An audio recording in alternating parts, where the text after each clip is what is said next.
മറ്റു സംസ്ഥാനങ്ങൾക്ക് മുന്നിൽ കേരളം തലകുനിക്കേണ്ടി വന്ന സംഭവമായിരുന്നു തിരുവനന്തപുരം RCCയിൽ നിന്നുൾപ്പെടെയുള്ള മെഡിക്കൽ മാലിന്യം തമിഴ്നാട് തിരുനെൽവേലിയിൽ തള്ളിയത്. 3 പഞ്ചായത്തിലായി 5ഓളം ഗ്രാമങ്ങൾ മാലിന്യ കൂമ്പാരത്താൽ പൊറുതിമുട്ടുകയാണ്. സംഭവത്തിൽ ഏജന്റുമാരായ 2 തമിഴ്നാട് സ്വദേശികൾ പിടിയിലായെങ്കിലും കേരളത്തിന് ഉത്തരവാദിത്വത്തിൽ നിന്ന് ഒഴിഞ്ഞുമാറാൻ കഴിയില്ല. തിരുനെൽവേലിയിൽ നിന്നും ഷഫീദ് റാവുത്തർ തയ്യാറാക്കിയ റിപ്പോർട്ട് കാണാം.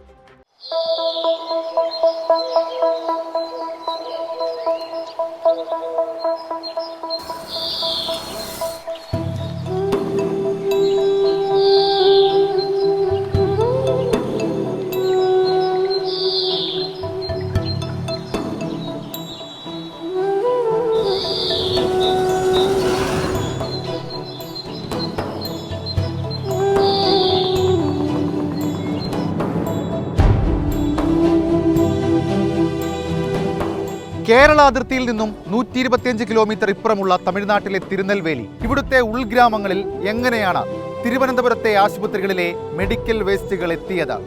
അന്വേഷിച്ചെന്നാൽ കാണാം അനാസ്ഥയുടെ നേർചിത്രങ്ങൾ.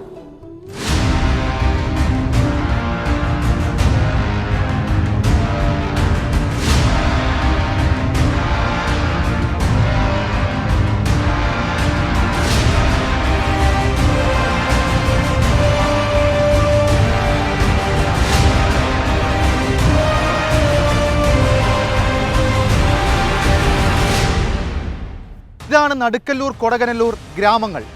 കന്നുകാലി വളർത്തലാണ് പ്രധാന ജീവനോപാധി. ഒപ്പം കൃഷിയും. നല്ല മണ്ണ്, നല്ല വായു, നല്ല ഭൂമി.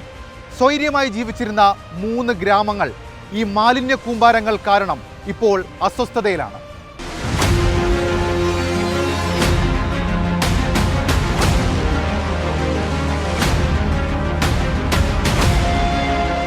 ഇതുപോലെ കണ്ണെത്താ ദൂരത്തോളം നീണ്ടുകിടക്കുന്ന തരിശു ഭൂമിയാണ് ഈ ഗ്രാമങ്ങളുടെ പ്രത്യേകത.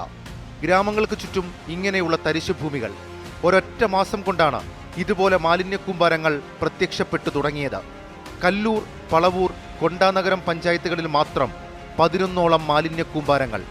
ഉപയോഗിച്ച സിറിഞ്ച്, PPE കിറ്റ്, ഭക്ഷണാവശിഷ്ടങ്ങൾ, പ്ലാസ്റ്റിക് വസ്തുക്കൾ എന്നിവയെല്ലാം ഈ മാലിന്യങ്ങളിൽ ഉൾപ്പെടും.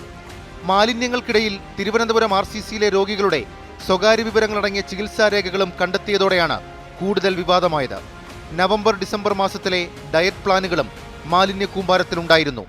ചികിത്സാരേഖകൾ 5 വർഷം സൂക്ഷിക്കണമെന്ന നിബന്ധനയും സ്വകാര്യ വിവരങ്ങൾ സുരക്ഷിതമായി സംസ്കരിക്കണമെന്ന മാനദണ്ഡവും കാറ്റിൽ പറത്തി. அதிகபட்ச அளவில் மருத்துவ கழிவுகள், பிளாஸ்டிக் கழிவுகள், உணவகத்தில் உள்ள கழிவுகள் இருக்குது. அதை நம்ம தொடர்ந்து அவங்க எடுத்து பார்க்கும்போது பார்த்திங்கன்னா எல்லாமே கேரள மாநிலத்தில் உள்ள முகவரியாக இருக்குது. அது கேன்சர், புற்றுநோய் சம்மந்தப்பட்ட ஒரு மருத்துவமனையோட கழிவுகளாக இந்த இடத்துல கொட்டப்பட்டிருக்கு. இது கடந்த 1 வார காலமாக 1 மாத காலமாக கொட்டப்படலை. அதிக அளவில் ஒரு 3, 4 மாதங்கள், 6 மாதங்கள் வரைக்கும் தொடர்ச்சியாக கொட்டப்பட்டிருக்கு.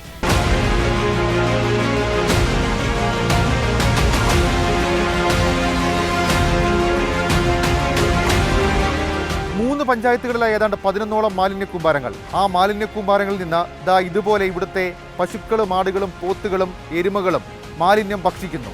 ആശുപത്രി വേസ്റ്റുകളും ഇവ കഴിക്കുന്നുണ്ടെന്നാണ് ഇവിടുത്തെ നാട്ടുകാർ പറയുന്നത്. ഈ കാഴ്ച കണ്ട് നോക്കി നിൽക്കുകയല്ലാതെ ഇവിടുത്തെ ഗ്രാമവാസികൾക്ക് മറ്റൊന്നും ചെയ്യാൻ കഴിയുന്നില്ല.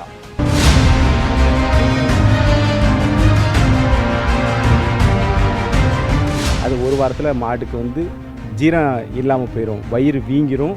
அதனால் இந்த மாடுகள் இறக்காத வாய்ப்பு இருக்குது. இப்போ நம்மன்னா வயிற்று வலினா சொல்லுவோம், அந்த மாடுகள் சொல்லாது. அது வாயில்லா ஜீவன். நீங்களே பார்த்துருப்பீங்க, எவ்வளோ மாடுகள் அதை குப்பைன்னு அது தெரியாமல் அதை சாப்பிடுங்க.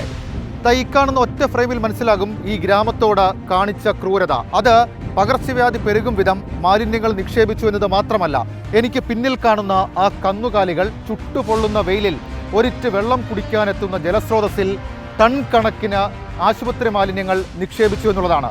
ഒരൊറ്റ മഴ പെയ്താൽ ഈ മാലിന്യങ്ങൾ 4 പഞ്ചായത്തുകളിലേക്ക് ഒഴുകിയെത്തും.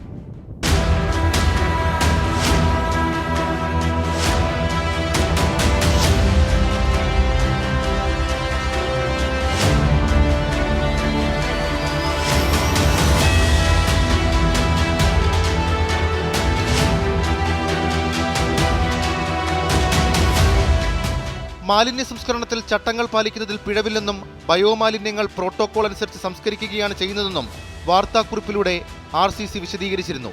തുടർ നടപടി സ്വീകരിക്കാൻ RCCക്ക് ആരോഗ്യമന്ത്രി നിർദ്ദേശവും നൽകിയിട്ടുണ്ട്. അത് നിയമ നടപടി സ്വീകരിക്കണം. അതായത് ടെൻഡർ വിളിച്ചിട്ടൊരു കമ്പനിക്ക് ഇത് കൊടുത്തിട്ടുണ്ട്, ആ കമ്പനി കാരണം RCC അപ്പോൾ ആ ടെൻഡറിൽ തന്നെ MOUയിൽ പറഞ്ഞിട്ടുണ്ടെന്നാണ് പറഞ്ഞത്. ഇതിൻ്റെ സംസ്കരണം ഉൾപ്പെടെയുള്ള കാര്യങ്ങൾ അവരുടെ ഉത്തരവാദിത്തമാണ്. ഇത് ഹാൻഡ് ഓവർ ചെയ്ത് ഇവർ ഏറ്റെടുത്ത് കഴിഞ്ഞാൽ അവരുടെ റെസ്പോൺസിബിലിറ്റിയാണ് അത് ചെയ്യണം എന്നുള്ളത്. അപ്പോൾ അതിൽ അവർ നിർവഹിക്കാതെ വന്നാൽ നിയമപരമായിട്ടുള്ള നടപടി സ്വീകരിക്കും.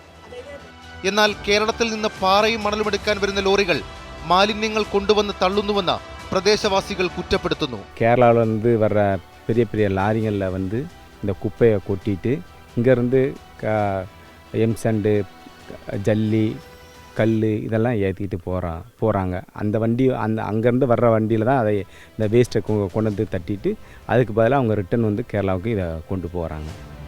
ഹരിത ട്രൈബ്യൂണലിൽ നിന്നും കേരളത്തിന് കേട്ട പഴിയും ചെറുതല്ല. ആവർത്തിച്ച് മാലിന്യം തള്ളുന്നതിന്റെ പൂർണ്ണ ഉത്തരവാദിത്തം കേരളത്തിനാണെന്ന് പറഞ്ഞ ട്രൈബ്യൂണൽ ഉടൻ മാലിന്യം പൂർണ്ണമായും നീക്കണമെന്നും ഉത്തരവിട്ടു. മാലിന്യം നീക്കാനുള്ള ചെലവ് കേരളത്തിലെ മലിനീകരണ നിയന്ത്രണ ബോർഡ് വഹിക്കണമെന്നും നിർദ്ദേശമുണ്ട്. ഇതിന്റെ അടിസ്ഥാനത്തിൽ കേരളത്തിലെ മലിനീകരണ നിയന്ത്രണ ബോർഡ് മാലിന്യങ്ങൾ തള്ളിയ സ്ഥലങ്ങളിൽ പരിശോധന നടത്തി. അതിനിടെയാണ് ഏജന്റുമാരായ 2 പേരെ തമിഴ്നാട് പോലീസ് അറസ്റ്റ് ചെയ്തത്. തിരുനെൽവേലി സ്വദേശികളായ മനോഹർ, മായാണ്ടി എന്നിവരാണ് പിടിയിലായത്. 5 കേസുകളും തമിഴ്നാട് പോലീസ് രജിസ്റ്റർ ചെയ്തിട്ടുണ്ട്. പക്ഷെ അപ്പോഴും ഒരു കാര്യമുണ്ട്.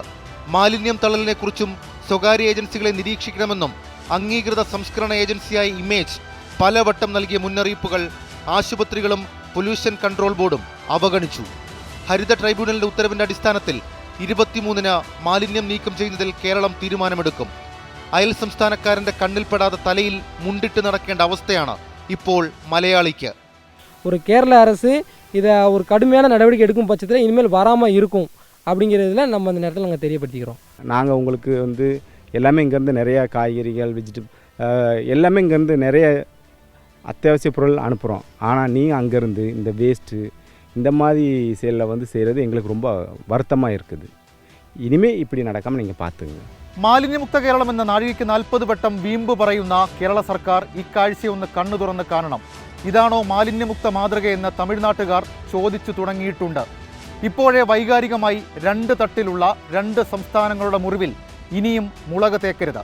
പകരം ഈ പ്രശ്നം കേരള സർക്കാർ തന്നെ മുൻകൈയെടുത്ത് എത്രയും പെട്ടെന്ന് പരിഹരിക്കണം. ഇതല്ലെങ്കിൽ വൈകാരികമായ വലിയ പ്രതിഷേധങ്ങളിലേക്ക് ഈ വിഷയങ്ങൾ പോകും. ക്യാമറമാൻ അഭിലാഷ് തൊഴുവങ്കോടിനും സതീഷിനുമൊപ്പം ഷഫീദ് റാവുത്തർ, 24 തിരുനെൽവേലി.